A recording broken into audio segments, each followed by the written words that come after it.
Técnicas de aprendizaje rápido, módulo 13.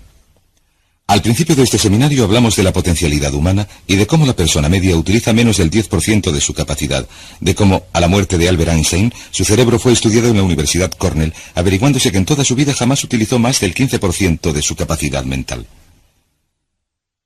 Uno de los grandes genios de nuestro siglo. ¿Qué significa esto? La capacidad mental. Pues significa la capacidad de utilizar nuestra habilidad para pensar. Significa la capacidad de activar las células del cerebro, lo que se conoce como el neocórtex, o cerebro pensante del ser humano. Y una de las cosas que vamos a comentar en esta sesión es cómo puede utilizar su cerebro con mayor eficacia, y algunas de las cosas que se han hecho para ayudar a la gente a desarrollar y aprender técnicas de aprendizaje rápido. Lo que se llama aprendizaje por el cerebro completo, aprendizaje acelerado o superaprendizaje. Una de las cosas que sabemos es que la persona media utiliza poco más del 1 o el 2% de su capacidad de pensar, que no utilizamos el 10%, que si utilizáramos el 10% del cerebro podríamos lograr cualquier cosa que se pueda imaginar en este mundo. Nuestra intención en esta sesión es enseñarles cómo llegar a utilizar más. Conocemos algunas cosas sobre el cerebro. Sabemos algo con respecto a la inteligencia. Consiste en que la inteligencia no es cuestión de coeficientes. La inteligencia es un modo de actuar y un modo de pensar. Cuando estudiamos a la gente aparentemente muy inteligente, averiguamos una cosa. Averiguamos que no son mucho más inteligentes que usted o yo, pero que han desarrollado su inteligencia. Pongámoslo así, la inteligencia se desarrolla por medio del esfuerzo. La inteligencia se desarrolla del mismo modo que se desarrollan los músculos. Una persona con inteligencia respecto a un negocio o a una profesión, un abogado o un médico o un hombre de negocios, no es necesariamente una persona que nació con ese talento. Es una persona que lo ha desarrollado a lo largo de años y años de estudio y ejercicio. Así que considere a la inteligencia como un músculo. ¿Es maleable el coeficiente de inteligencia? El coeficiente de inteligencia, o los puntos de porcentaje, o la capacidad mental son maleables a lo ancho de una amplia gama. Recuerden que hemos hablado del caso de las expectativas positivas. El coeficiente de inteligencia de un estudiante aumentó en 25 puntos a lo largo de un año académico. Esto es algo muy corriente. Tenemos constancia de muchos casos en los que el coeficiente de inteligencia, en otras palabras, la capacidad total de pensar de un individuo, ha aumentado en 10, 20, 30 puntos de resultas de un modo especial de aprender o de un modo especial de estudiar, y hablaremos de algunas de estas ideas. Así que el coeficiente de inteligencia es maleable a lo ancho de una amplia gama. Se dice que uno es mucho más listo de lo que cree, uno es mucho más inteligente de lo que jamás se ha considerado. También sabemos que el coeficiente de inteligencia depende del autoconcepto. Hay muchas personas que han resultado ser muy inteligentes, pero que, puesto que se educaron en entornos negativos, se convencieron ya a una edad temprana de que no eran especialmente listos. Un caballero, al que animaron a dejar sus estudios en la escuela secundaria porque consideraban que era un fracaso escolar total, resultó tener un coeficiente de inteligencia de 175, cosa que averiguó cuando intentó enrolarse en el ejército. Tras dejar el ejército montó 6 negocios y llegó a hacerse multimillonario a los 28 años, porque le demostraron que era excepcionalmente inteligente y que el motivo por el que no atendía en la escuela no era falta de inteligencia, sino que se debía a que todo lo aprendía a la primera y que se aburría muchísimo. Hallarán que mucha gente es mucho más inteligente de lo que creen. Pero, como resultado de experiencias previas, su autoconcepto les hace funcionar a niveles muy inferiores a su inteligencia. Esto ocurre en casi todos los casos. Otro punto importante es que la capacidad de aprendizaje es maleable. La capacidad de aprendizaje. ¿Qué significa esto? Pues significa sencillamente que se la puede dar forma, se puede doblar. Es como un metal que se puede doblar y malear. La capacidad de aprendizaje es maleable en el sentido de que se puede aprender a aprender. Lo maravilloso es que los seres humanos somos criaturas hechas para aprender. Podemos aprender a aprender lo que queramos. Cuanto más se aprenda, mayor es, hemos averiguado, la capacidad de aprender. Esa capacidad de aprendizaje es como un músculo. Cuanto más se le estire, cuanto más se use, mayor será su capacidad. Cuantas más matemáticas se aprendan, más capacidad se tendrá para aprender historia. Cuanto más se estudie filosofía, más capacidad tendrá para aprender psicología. Su capacidad de aprendizaje se amplía según aprenda cualquier materia. Hay otro punto adicional importante en relación con el aprendizaje. Si quiere ganar más, tiene que aprender más. Si quiere ganar más, tiene que aprender más. Esta es una de las expresiones corrientes más importantes que jamás oirá. Vivimos en un mundo basado en el conocimiento. Su mundo externo de ingresos será un reflejo directo de la cantidad de conocimientos útiles que absorba. Si es como yo, probablemente será impaciente. Probablemente le gustaría saber cómo aprender más deprisa, de modo que pueda ganar más cantidad y más deprisa. Y de esto vamos a hablar. Por cierto, nuestro tercer punto consiste en que existe una relación directa entre la longevidad y el aprendizaje. Que observamos que cuanto más activa sea nuestra mente, más tiempo vivimos, que siempre que observen casos de personas que empiezan a volverse seniles tras cumplir los 60 años, verán un ejemplo de alguien que dejó de leer hace mucho y empezó a ver mucha televisión. Los jubilados estadounidenses ven un promedio de 7 horas de televisión al día, lo que consigue que sus mentes se vuelvan muy pasivas. El cerebro empieza a atrofiarse, sus reflejos, su inteligencia, su capacidad de reacción y de estar alerta a su entorno empieza a deteriorarse.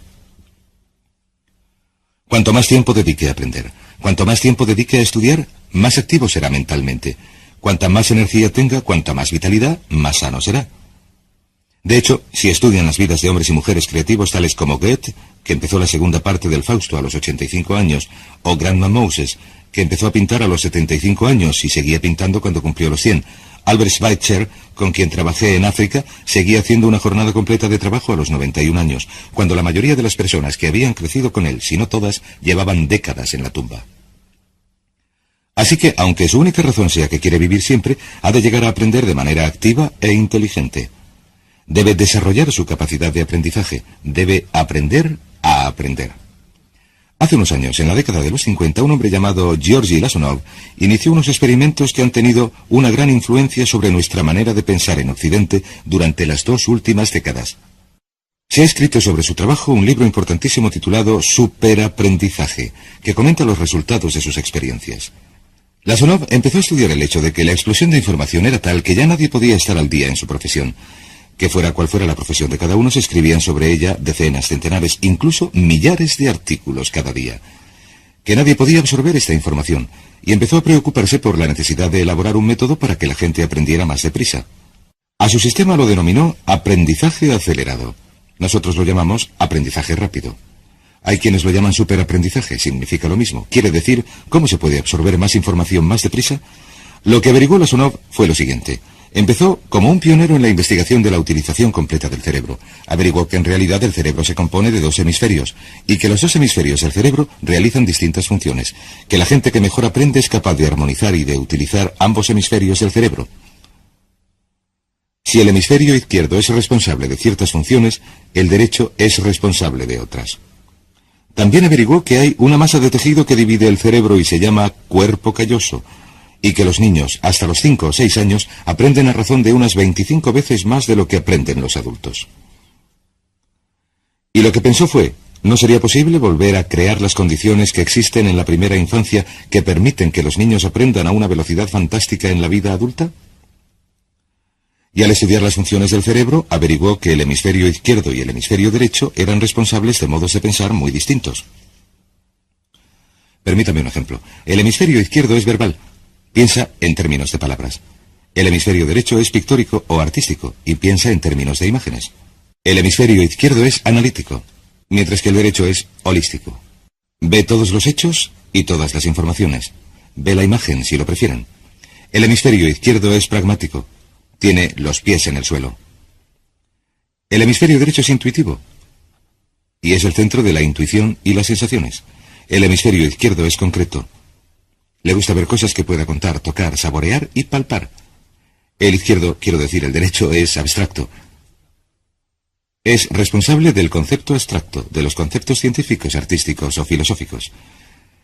El hemisferio izquierdo es lineal en la medida en que ve las cosas como una fila ordenada, y también es consecutivo. Y le gusta tomar las cosas de una en una. El hemisferio derecho, por otra parte, es musical y artístico, digámoslo así, y espontáneo, y responsable del sentido del humor. El hemisferio izquierdo es responsable del lenguaje, de ensartar las palabras en orden lógico para crear frases. También es responsable de las matemáticas. El hemisferio derecho es responsable de la danza y la poesía. Y si han de funcionar correctamente, estos hemisferios han de estar armonizados. Pero tienen funciones muy distintas. Cuando Lasonov hizo su investigación, averiguó otra cosa, que al estudiar el modo en que la gente aprendía, averiguó que las personas aprenden a distintos niveles de actividad de las ondas cerebrales y de resultas de distintos factores. Averiguó que el cerebro funciona a 4 niveles distintos, y el primer nivel es el que se denomina el nivel beta. El nivel beta representa 14 ondas por segundo o más. El nivel beta es un nivel normal de onda. Allí estamos usted y yo. Cuando nuestra mente está en situación muy activa y muy intensa, nuestra actividad de ondas cerebrales, o lo que se conoce como ciclos, nuestra actividad cerebral también es frenética. Allí es donde estamos la mayoría de nosotros. También es el momento en que aprendemos de manera menos eficiente. Lasonov halló por debajo del nivel beta el nivel alfa. El nivel alfa consistía en entre 8 y 13 ondas o ciclos por segundo, y era, por así decirlo, un nivel de onda más modulado. Y averiguó que tenemos una tendencia a aprender en este estado. Este es el estado de relajación profunda, nuestro estado cuando estamos sentados, totalmente relajados, cuando soñamos despiertos, por así decirlo, o cuando estamos a punto de dormirnos. Descendemos a este nivel. Por debajo del nivel alfa está lo que se conoce como el nivel teta. En el nivel teta, una vez más, las ondas son mayores, y este nivel teta se produce cuando estamos preparados, en el momento en que estamos empezando a soñar. Se llama la zona alucinatoria o ilusoria, en la que empezamos a soñar justo antes de dormirnos. ¿Ha tenido alguna vez la experiencia de que le despierten en el preciso momento en que está durmiéndose y que le saquen abruptamente de este nivel teta? No estaba en el nivel delta, no estaba profundamente dormido, recuerde lo molesto que es. Pero lo que Lasonov averiguó fue que en el nivel alfa teta, este nivel de aquí, es donde mejor aprendemos. Y cuando estamos aprendiendo a este nivel, nuestra capacidad de aprendizaje aumenta de manera espectacular. Por debajo del teta está el delta. En el nivel delta se producen entre media onda y 4 ondas por segundo. Son ondas largas, por así decirlo. Por debajo de media onda por segundo, uno ya no funciona. De hecho, la cesación de la actividad de las ondas cerebrales en los electroencefalogramas es una de las definiciones clínicas de la muerte. Pues bien, lo que Lasonov intentó hacer, dijo, fue averiguar si sería posible hacer que la gente pasara del nivel beta en el que están despiertos a este nivel alfa-teta y de algún modo activar el hemisferio izquierdo y el derecho de modo que funcionaran de manera simultánea. Y desarrolló un método utilizando la música y la relajación. Inició su experimento allá por 1965 o 1966 en Bulgaria. Uno de los experimentos más interesantes. Empezó con el lenguaje, y el que eligió fue el francés. Ahora bien, si usted se matriculara en un curso de francés en su universidad, se esperaría de usted, en tanto que adulto, que en un periodo de 3 horas, y parece que 3 horas representan la duración ideal para el estudio de una lengua, que en un periodo de 3 horas aprendiera entre 25 y 40 palabras. Y se esperaría de usted que hasta el examen final, con el debido estudio y demás, tuviera un nivel de retención de alrededor del 80%, quizás menos. De hecho, lo que Lasonov averiguó fue que la mayoría de las maneras de aprender en nuestra sociedad son tan ineficaces que resultan deplorables, y que la persona media que logra un título universitario en nuestra sociedad, tras invertir varios años y mucho dinero, olvida entre el 80 y el 90% de todo lo que aprendió allí antes de que transcurra el verano siguiente a su último año de universidad. De hecho, se olvida casi el 80% en los 30 primeros días. Un par de catedráticos han sugerido que si se deseara despejar la mayoría de las universidades del país, un método muy sencillo para lograrlo sería llamar a todo el mundo a las 48 horas de los exámenes finales y volverles a examinar sin previo aviso. Y se vería que el modo tradicional de aprender, que consiste en atiborrar el cerebro con cuanta información sea posible, lanzarse al aula y regurgitar esa información durante el examen, y a continuación marcharse, recuperarse y volverlo a hacer otra vez, este modo de aprender es muy ineficaz.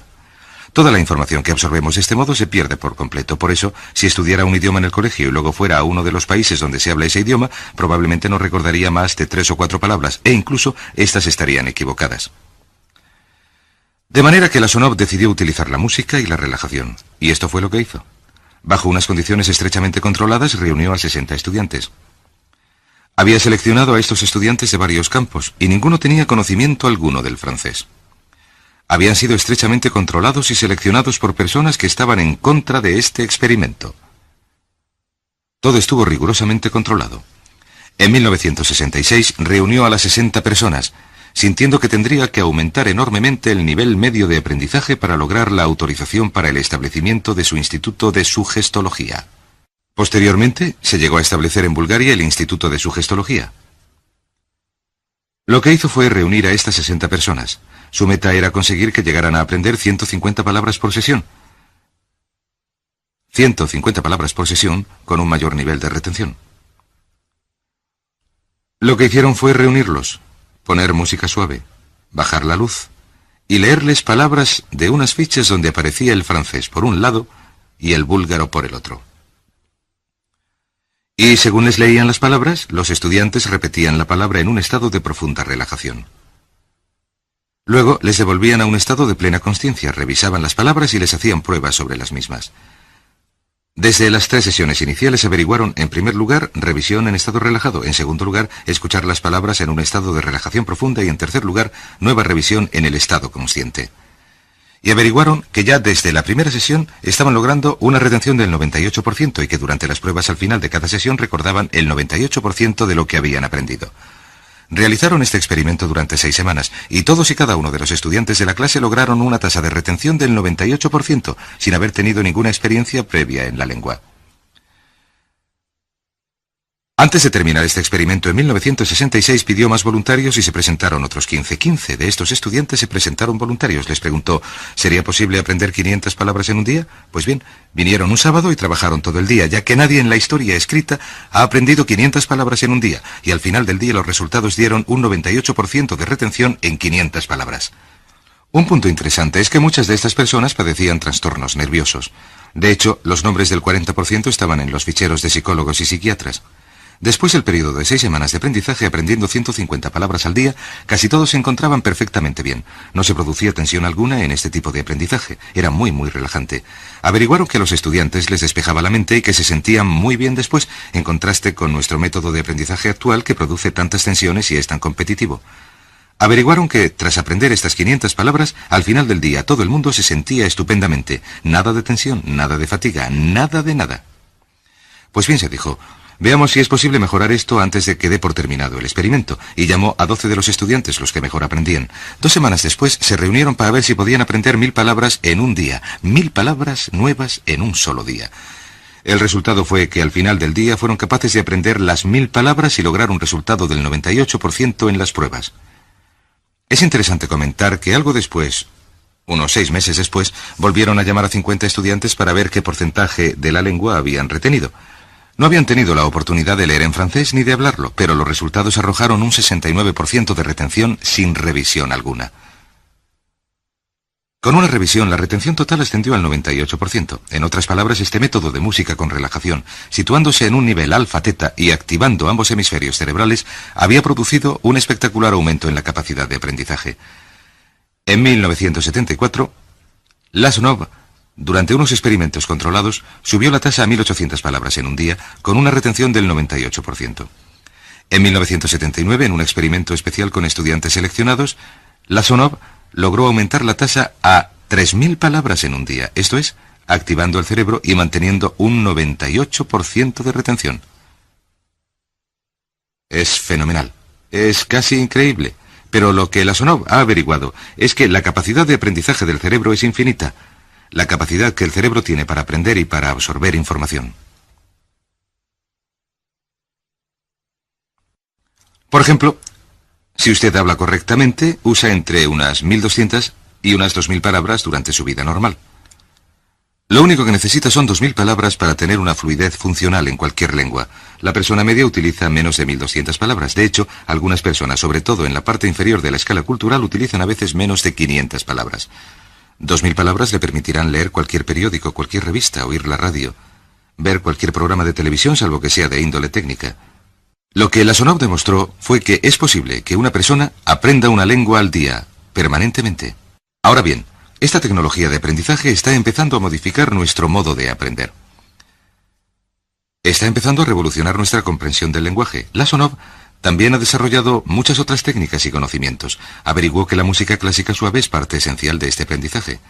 que la música barroca, a compás de 60, reduce el ritmo cardíaco, reduce la actividad de las ondas cerebrales, de modo que el cuerpo y la mente se sincronizan con la música y hacen que la información entre de manera crítica. Que se pueden aprender materias técnicas, medicina, filosofía, psicología. Yo he seguido cursos de aprendizaje acelerado u óptimo para aprender estas metodologías, y lo que he averiguado es que se puede aprender, incluso sin la ciencia ni la tecnología, se pueden aprender cosas muy deprisa, siempre que se sigan 2 o 3 pasos. He aquí las claves para acelerar su modo de aprender. Número 1. Defina lo que quiere y necesita aprender para convertirse en una persona más eficaz y próspera. No se puede aprender algo que no interese. No se puede aprender algo que no mantenga la atención. No se pueden aprender cosas aburridas. Asegúrese de que lo que está estudiando es importante para usted. El primer paso es definirlo, y cuando empiece a estudiar, defina su objetivo. ¿Por qué está estudiando este tema? Piénselo, lea, estúdielo, y estudie solo con un objetivo en mente. Recuerde, tiene que tener una meta. Número 2. Debe tener un fuerte deseo de aprender. Debe tener un deseo. En otras palabras, no puede aprender solo porque alguien quiere que usted aprenda. Número 3. Estudie siempre el son de música clásica. Música clásica suave, sin palabras. Música clásica, suave de cualquier tipo, especialmente la música del periodo clásico de Mozart, Bach, Dvorak, Beethoven o Stravinsky, por ejemplo. Estos compositores compusieron su música con un compás clásico de 60. Y si juega con la música clásica o incluso con sonidos ambientales, el sonido de las olas del mar, lo que se conoce como música blanca, lo tendrá como fondo. Esta música relaja el cerebro, abre los hemisferios izquierdo y derecho y permite que la información penetre a través del hemisferio izquierdo y se interiorice en el hemisferio derecho, que es donde se almacena en el centro de la memoria. De modo que lo que pretende lograr de la música es la relajación del cuerpo calloso. Relajar el cerebro de modo que la información pueda fluir a través del hemisferio izquierdo y penetrar en el derecho. Un cuarto punto clave es la repetición espacial. La repetición espacial es importante. Hay quien pregunta, ¿cómo puede ser que yo dirija un seminario como este que dura todo el día, sin apuntes, y a veces día tras día de seminario sin apuntes? ¿Debo tener una memoria privilegiada? Pues no tengo buena memoria. Lo que sucede es que estudio sin cesar y utilizo la repetición espacial y reviso una y otra vez. Por cierto, también hay otra cosa. Se trata de que cuanto más se aprenda, más se aprende. Cuando empiece a estudiar, recuerde que hay que practicar para aprender a aprender. Hay que practicar. Cuanto más se practique para aprender a aprender, más probable es que se aprenda. Los primeros días que dedique a estudiar una materia nueva le exigirán un tremendo esfuerzo. He aquí otro punto importante, la variedad. La variedad de estímulos es esencial. Los distintos modos en que se estimula la mente, distintas revistas, obras de teatro, la exposición a distintas conversaciones, distintos temas, etc. Bombardee su mente continuamente con estímulos que supongan un reto para su mente y hallará que desarrolla la capacidad de aprender y recordar más. Y número 7. Recuerde lo que se denomina el periodo de atención. El momento en que más se aprende se produce al inicio de un periodo de estudio y al final de ese periodo. ¿Qué nos indica esto? Nos indica que en lugar de estudiar o leer durante un periodo de tiempo prolongado, digamos 2 o 3 horas, lo que hay que hacer es dividirlo y descansar varias veces, de modo que se produzcan una serie de pausas. Siempre recordará lo que aprenda al principio de la pausa, al principio del periodo y al final del periodo, el principio y el final. Cuantas más pausas haga, cuanta más variedad pueda introducir en su estudio, más deprisa aprenderá. La clave es recordar lo siguiente. Todo lo que usted es o será es el resultado de la información que introduzca en su mente, la información práctica, útil, que absorba y emplee para producir algún tipo de mejora en el mundo que le rodea. Si quiere ganar más, tiene que aprender más. Si quiere ser más feliz, tiene que aprender más. Si quiere desarrollar su capacidad plena en tanto que ser humano, tiene que aprender más. Esto quiere decir, lea, estudie y aprenda a aprender. Si lo hace, le sorprenderá la cantidad de potencialidad mental que puede liberar.